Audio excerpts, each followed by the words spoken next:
டச்சஸில் பார்த்தோன்னா ஒரு பொயட் இருக்கிறாரு. அவர் என்ன பண்ணுறாருன்னா ஓவியோட மெட்டமார்ஃபிசிஸை படிச்சுட்ருக்காரு. அதில் குறிப்பாக சீக் அண்ட் அல்சியோன் அப்படிங்கிற ஒரு ஸ்டோரியை படிச்சுட்ருக்காரு. ஆக்சுவலாக இந்த சீஸ் அண்ட் அல்சியோன்களும் லவ் மேரேஜ் பண்ணிக்கிறாங்க. ஸோ அவங்க 2 பேரும் எங்கன்னாக்கா 2 பேரையும் ஜீஸ் அண்ட் ஹீரோ இருக்கிறதுலே பெரிய காட் இவங்க தான் அப்படின்னு சொல்லி நினச்சிக்கிறாங்க. அண்ட் இதில் கோவமான ஜீஸ் என்ன பண்ணிடுறாரு, இந்த அல்சியனோட கணவனான சீக் வந்து கடலுக்கு போவார். அங்கேயே அவர் தன்னோட இடி தான் அவரோட வெப்பனாக இருக்கும். தண்டர் கோல்டை தாக்கி இறக்க வச்சுருவார் ஷிப்பை மூழ்கிடுச்சு.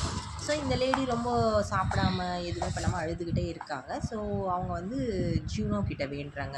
அவங்க தான் வந்து குவீன் காடஸ் அப்படின்னு சொல்லலாம். அவங்க ரொமான்ஸுக்கும் காடஸ் அவங்க தான். ஸோ அவங்கள்ட்ட வேண்டினதுக்கப்புறம் அவங்க என்ன பண்ணாங்கன்னா மார்ஃபியஸுங்கிற ஒரு காட், அவர் ட்ரீம் காட், அவர்கிட்ட சொல்கிறாங்க, ஆணையிடுறாங்க, நீ போய் அவங்க ஹஸ்பண்ட் என்னென்னு பார்த்துட்டு வா அப்படின்னு சொல்லிட்டு. ஸோ பார்த்தா இவர் இந்த மாதிரி இறந்துட்டாரு அப்படின்னு சொல்கிறாங்க. அண்ட் குறிப்பாக அந்த லேடியோட ட்ரீம்லேயே இந்த மாதிரி அவர் இறந்ததெல்லாம் கொண்டாந்து அவங்க கண்ணு முன்னாடி காட்டுறாங்க. அதுக்கப்புறம் 3 டேஸ் கழிச்சு அந்த லேடி அந்த கடல்லே விழுந்து இறந்து போயிடுறாங்க. இதை பார்த்து மனசு உடஞ்சி போன ஜீஸையும் நம்மளால் இப்படி 2 பேருமே இறந்து போயிட்டாங்களே அப்படின்னு சொல்லிட்டு ரொம்ப வருத்தப்பட்டு அவங்க 2 பேரையும் கிங் ஃபிஷராகவும் இல்லாட்டி ஹெல்கன்பர்டாகவும் மாற்றினதா ஓவியோட மெட்டமார்ஃபிசிஸில் இருக்குது. இதுதான் இன்ஸ்பிரேஷன். ஓகேவா?